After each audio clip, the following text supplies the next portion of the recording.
안녕하십니까, 우짜입니다. 이번 컨텐츠는 전략적 사고를 할 수 없는 미국의 두 번째 이야기입니다. 들어가기 앞서 구독 감사합니다. 그러면 본론으로 들어가 보시죠.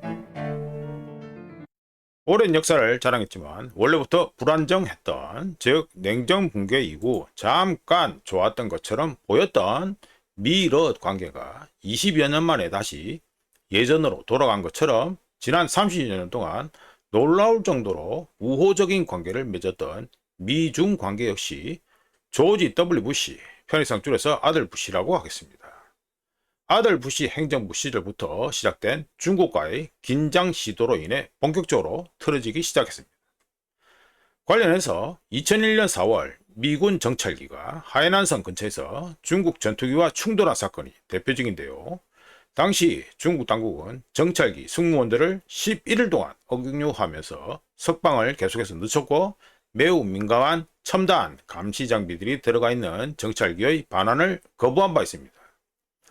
물론 중국에서 미군 정찰기에 대한 철저한 평가와 해체가 끝난 후 해당 정찰기가 인도되었지만 당시 보여진 협력 또는 협조 부족은 아들 부시 행정부 관리들을 짜증나게 했으며 미국 외교정책 커뮤니티 내 매파들을 격분시키기에 충분했습니다.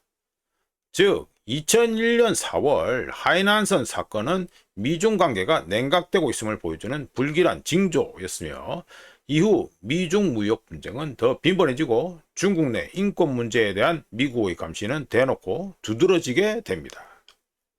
그리고 미국 정치 및 정책 엘리트들은 개혁 개방 이후 무역 및 투자 파트너로 보던 중국을 경제적 경쟁자로 보기 시작했으며 베이징을 잠재적 안보 위협으로 보는 인식 역시 점점 더 높아졌습니다. 언제부터 말이죠? 하이난선 사건 때부터 말이죠. 또한 트럼프 행정부 기간 동안 미중 무역 긴장은 더 고조됐으며 남중국해와 동중국해 내 다른 지역에 대한 중국의 의도와 관련한 미국의 우려도 커지게 됩니다.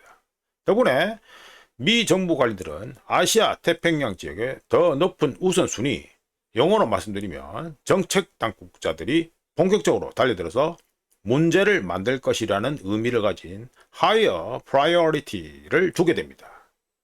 관련해서 우짜는 올해 7월 10일 중국 망했다, NO! 라는 제목의 이야기를 올린 바 있으며 해당 이야기에서 미국이 2018년부터 중국을 상대로 관세를 부과하기 시작했다고 말씀드린 바 있죠. 다시 돌아와서 물론 중국에 맞서려는 미국의 확고한 의지를 가감없이 잘 보여준 건 대만 문제였는데요. 대만 문제와 관련해 미국이 취한 가장 중요한 초기 조치 중 하나는 2018년 3월 미 의회가 통과시킨 대만 여행법이라고 할 수 있습니다. 대만 여행법은 미국 국가안보 고위 관리들이 대만 당국자들과 교류하도록 승인했을 뿐만 아니라 명시적으로 장려까지 하면서 40년 동안 지속된 미국의 중국 정책을 완전히 뒤집었는데요. 다음엔 2019년 당시 트럼프 국가안보보좌관이었던 존 볼튼이 대만 국가안전보장회의 사무총장이었던 데이비드 레이를 만나 미국과 대만이 상호 관심을 갖는 지역 안보 문제를 논의하는 지경에까지 이르고 대만 여행법 통과 후 몇 년 동안 미 대만 군사작전 협력과 무기 판매가 급증하게 됩니다. 즉 2018년 대만 여행법 통과 후 보이진 움직임은 미국이 1979년 중국 공산당과 공식 외교 관계를 맺은 후 미국이 쭉 유지해온 중국에 대한 태도에 큰 변화가 있었다라는 걸 뜻하는데요.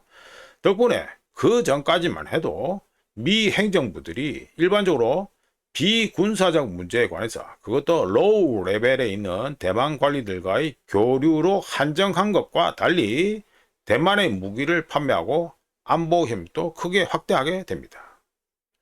게다가 바이든 행정부는 미국에 대한 군사 지원, 미국의 대만에 대한 군사 지원 수준을 계속해서 높이는 경향을 보이고 있는데요. 중국의 힘과 영향력을 억제하고 중국이 대만에 대한 공격적인 움직임을 보일 경우에 대비해 미국이 대만을 방어할 수 있도록 노골적이고 또는 암묵적으로 해당한 약속을 하겠다라는 분명한 동기하에 호주, 일본, 한국, 필리핀과 긴밀한 안보관계를 구축하고 있는 중입니다. 참고로 군사적으로 봤을 때 2016년 10월 21일 미 해군은 동태평양 해역을 지키던 미 해군 제3함대에게 서태평양으로 돌아가는 명령을 내린 바 있는데요. 밀리터리 매니아나 2차 세계대전 사에 관심이 있는 분들은 아시겠지만 미 해군 제3함대는 1943년부터 1945년까지 3년 동안 태평양 전역 또는 주된 작전지역으로 중앙태평양 해역이 지정되었습니다. 그리고 1945년 이후 미 해군 3함대는 단 한 번도 서태평양 해역에 들어가지 않았고요. 군발이용으로는 명령이 내려지지 않았다라고 하겠습니다. 조금 더 말씀드려보면 미 해군 제3함대는 1945년 10월 7일 예비현대가 되면서 함대 자체가 운용 중지 상태가 되었다가 1973년 재운용하기로 결정되었고 이후 동태평양과 북태평양이 작전지역 또는 작전해역으로 지정된 바 있습니다. 하여간 미 해군 전력이 인도태평양 쪽으로 전진 확대 배치되고 있다는 것을 기억하신 상태에서 다시 또 돌아가 보면 바이든 개인 역시 미국의 대만에 대한 안보 공약 범위와 직결된 전략적 모성에 근거한 미국의 공식적인 정책, 그러니까 기존 정책이었죠. 기존 정책과 모순되는 여러 가지 공개 성명을 발표하면서 기름을 대놓고 부었는데요. 대표적으로 2021년 10월 21일 CNN 타운홀 세션에서 미국이 중국의 공격으로부터 대만을 방어할 것이냐라는 명시적인 질문에 대해 Yes, we have a commitment 라면서 주저없이 대답하는 모습을 보여줬으며 2022년 5월과 9월에도 해당 입장을 반복한 바 있습니다. 물론 바이든 행정부가 보이는 모든 행동은 미국 정치 엘리트들 사이에서 강력한 초당적 지지를 받았는데요. 가장 대표적인 예로 2022년 여름 펠로시의 도발적인 대만 방문에 민주, 공화, 양당 모두가 지지를 보낸 것이 있습니다. 관련해서 펠로시에 대해 호의적인 말을 한 적이 없던 공화당 리더들 역시 펠로시의 움직임을 칭찬했으며 펠로시는 2022년 여름 투어에서 중국의 압력에도 불구하고 미국이 대만을 버리지 않을 것이라는 점을 명백하고 분명하게 하기 위한 대만 여행이었다라고 자랑스럽게 떠든 바 있습니다. 당연히 중국은 펠로시의 대만 방문, 특히 그녀의 발언에 대해 상당히 부정적인 반응을 보였고 이후 몇 달 동안 대만 근처에서 1년의 대규모 군사훈련을 벌이면서 미중 관계는 또 한 단계 하락했는데요. 중국 공산당 지도자들에게서 대만이 가지는 역사적, 경제적, 전략적 중요성을 고려했을 때 중국의 거친 반응은 전혀 놀라운 것이 아니라고 하겠습니다. 한편 미국이 러시아를 적대시하고 우크라이나 전으로 인해 크렘린 스스로 미국에 대항하는 여러 전선, 그러니까 멀티플 프론트죠. 여러 전선에서 중국과 협력해야 할 설득력 있는 이유를 제시한 것처럼 미국은 중국에게도 러시아와의 전략적 경제적 협력을 강화해야 할 설득력 있는 이유를 제시하게 만들었습니다. 모스크바와 베이징 사이에는 최소한 전술적 화해, 어쩌면 완전한 수준의 전략적 파트너십을 맺을 징후 또는 이유가 여러 가지 있는데요. 일단 러시아, 중국, 러시아 양국은 우크라이나전이 시작된 2022년부터 경제 협력 범위를 확대하기 위해 여러 협정을 체결한 바 있습니다. 에너지 주요 소비국으로서의 중국의 지위와 선도적인 글로벌 에너지 생산국으로서의 러시아의 역할을 고려했을 때 양국 간 경제 협력은 지극히 논리적이었는데요. 러시아는 서방의 제재에 따른 에너지 수출 방해로 인해 다른 시장을 모색해야 했죠. 그럴 때 당연히 중국이라는 가장 크고 가장 매력적인 선택지가 떠오를 수밖에 없었으며 실제로 2022년 6월 러시아는 사우디아라비아를 제치고 중국 최대 석유 공급국이 되었습니다. 수출국이죠. 수출국. 그러니까 중국 입장에서는 수입국이 된 겁니다. 하지만 중러 관계 또는 러중 관계 밀착은 에너지 정책에서 더 나아가 더 깊고 중요한 일로 발전하고 있는 중인데요. 러시아와 중국은 이란 등 기타 액터, 그러니까 지정학에서 말하는 용어입니다. 액터, 행위자들이라는 뜻이죠. 러시아와 중국은 이란 등 기타 액터들과 함께 글로벌 준비 통화, 일본말로는 기축 통화라고 하는데 이거는 일본말이라서 안 써도 되고 우자봉의 글로벌 준비 통화가 맞습니다. 글로벌 준비 통화로서의 미국 달러의 지위를 희석시키려고 하는 노골적인 노력을 벌이고 있으며, 누가 말이죠? 러시아하고 중국 그리고 이란 등등이 말이죠. 그리고 러시아와 중국은 군사 전략적으로는 우크라이나전 이후 중러 합동 군사훈련을 여러 차례 진행하고 워게임도 계속해서 벌이는 등 양국 간 군사 전략적 속도와 범위를 갖다가 높이고 늘리고 있는 중입니다. 지정학적으로 러시아와 중국 사이에 놓여 있는 긴 국경과 중앙아시아에서의 우위를 차지하기 위한 경쟁, 즉 양국의 본질적인 다툼을 고려했을 때 베이징과 모스크바는 미국에 대해 두려워하는 것보다 서로에 대해 더 많은 두려움을 가지는 게 지극히 당연합니다. 그리고 지정학적으로 봤을 때 미국이 자연스럽게 얻을 수 있는 어드밴티지 2점을 갖다가 미국 스스로 상실하기 위해서는 러시아나 중국이 아니라 워싱턴이 대놓고 엄청나게 서두르고 거친 행동을 스스로 해야 했는데요.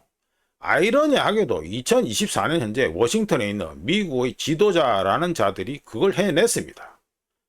물론 혹자는 바이든 행정부가 취할 수 있는 가장 현명한 길이 미국의 글로벌 프라이머시, 그러니까 글로벌 우위를 유지하는 아주 갈수록 점점 더 어렵고 보람이 거의 없는 노력을 아예 포기하고 반대로 러시아 및 중국과의 관계 개선을 추구하는 것이라고 주장할 수 있습니다.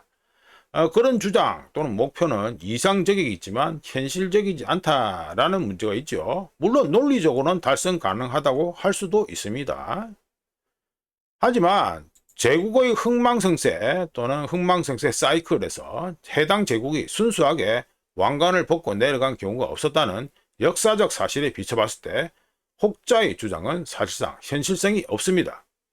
하지만 미국이 최소한 러시아 또는 중국 또는 러시아 중 어느 한쪽과의 화해를 추구해 적으로 적을 상대하게 하는 정책, 즉 EEJ를 효과적으로 수행하는 데 초점을 맞출 필요가 있다고 우짜 개인적으로는 봅니다. 만약 미국 지도자들이 미국의 잠재적인 경쟁자와 맞서고 그 힘을 억제하도록 만들겠다고 결심할 경우 글로벌 패권 경쟁국으로서 미국의 지위에 맞서는 훨씬 더 강력한 도전자는 두말할 필요도 없이 중국이라고 하겠습니다. 즉 미국은 가능한 빨리 모스크바와의 관계를 회복하기 위해 움직여야 한다라는 소리인데요. 물론 그런 화해는 쉽지 않을 것입니다. 왜 그럴까요? 지난 2년여간 우짜 개인적으로 계속 지적했듯이 미국과 러시아 관계는 일반인들이 알고 있는 2022년이 아닌 20여 년 전부터 악화되기 시작했고 우크라이나 전으로 인해 감정의 골은 돌이키기 힘들 정도로 깊어졌습니다. 그리고 바이든이 가한 가혹한 제재들로 인해 심각하게 오염까지 되었습니다. 게다가 2년여 동안 서방 대중들을 대상으로 가열차게 진행된 러시아에 대한 모든 것들에 대한 본능적인 증오 조장, 다른 말로 하면 프로파간다 공세는 상황을 불가역적으로 만들었으며 우크라이나전에서 나토의 실제 목표는 러시아를 약화시키는 것에 있다고 떠든 바이든 행정부의 오스틴 국방장관의 무분별한 인정은 러시아 국민들 사이에서 광범위한 의심과 적대감을 불러일으키기에 충분했습니다. 내용이 길었는데요. 마무리해보면 우자견적으로 지난 2년 넘게 우크라이나 전 얘기를 할 때마다 LA 빙신들아 라는 표현을 자주 했었습니다. 그런 빙신들아 표현을 한 것처럼 경제적 군사적으로 투 프론트 두 개 전선 대결을 시도하는 것은 선택할 수 있는 옵션 중 최악의 선택이라고 우자는 봅니다. 하지만 불행하게도 워싱턴의 전략은 투 프론트 전략 또는 투 프론트 대결로 보이며 2024년 현재까지 워싱턴이 기껏 하는 짓이라고 해봤자 이미 노쇠한 미국이라는 국가를 경제적으로나 군사적으로나 또는 다른 방식으로 더 지치게 만드는 전략적 과잉 확장, 스트래티지 오브 스트레치의 강화뿐이었습니다. 미국이 현재 하고 있는 전략적 과잉 확장은 향후 미국과 느슨한 관계를 맺고 있는 미국의 동맹 또는 클라이언트 네트워크를 능가할 것으로 예상되는 러시아, 중국 동맹과의 외교적, 군사적 대결로 이어질 가능성이 높아 보이며 미국의 정책적 무능이 가져온 투 프론트 냉전이 계속 이어질 경우 결국에는 핵전쟁을 포함한 투 프론트 핫워가 될 가능성이 높아 보입니다.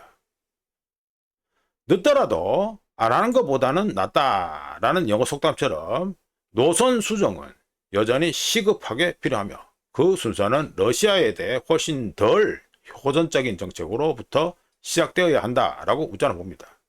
중국의 경제적, 군사적 잠재력은 러시아를 훨씬 능가하며 중국과 서방 사이의 이념적 격차도 러시아와는 비교할 수 없을 정도로 훨씬 큽니다. 중국은 서방의 가치관과 상당히 다른 전체주의 국가인데 반해 러시아는 서방보다 더 부패할 수도 있고 서방에 비해 좀 더 권위주의화 되었다라고 할 수 있겠지만 문화 경제적으로는 여전히 서방 문명의 일부입니다. 모든 요인을 고려했을 때 제정신인 미국 지도자 또는 엘리트들이 러시아와 중국 모두를 수용하거나 포용할 수 없다면 최소한 모스크바와의 관계를 재건하려고 노력은 해봐야 한다라고 우자는 봅니다. 이상 전략적 사고를 할 수 없는 미국 컨텐츠의 두 번째 얘기였습니다. 구독 감사합니다. 좋은 시간 되시고 다음에 또 찾아뵙겠습니다.